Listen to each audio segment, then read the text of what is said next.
Mas 400, um patrão de 100 mantas você vê. Mano, todo santo dia vendendo lanche. Meu, dá uma renda. Como que é coisa de sono, vai tomar lá da casa? 600, 700 reais. Eu, pra mim ser feliz aqui, é só pra mim ter uma GP a capa pra poder ser feliz. Tá filmando? Não sei se você vai comprar pão, se vai comprar o carrinho. Não, O Alan queria o cachorro quente na beira do lado do Veneza, né? Você não sabe. O Alan falou que ele ia ganhar um dinheiro danado. Tem uma noz aqui, uma castanha que é da árvore, pelo jeito você vê caindo na rua, é uma castanha marrom. E eu passei uma feira lá em Milão, o cara torrando, né? Eu passei, eu olhei, minha reação virada, eu vi uma porrada no negócio.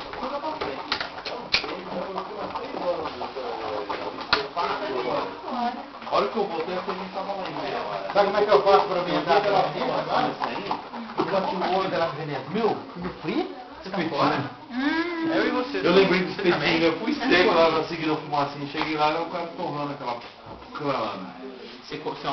Não tem espetinho aqui mesmo. Espetinho na feira. Vai, gente. Você faz espetinho em Veneza? na feira. É, vou esperar mais uma meia hora para terminar. Olha.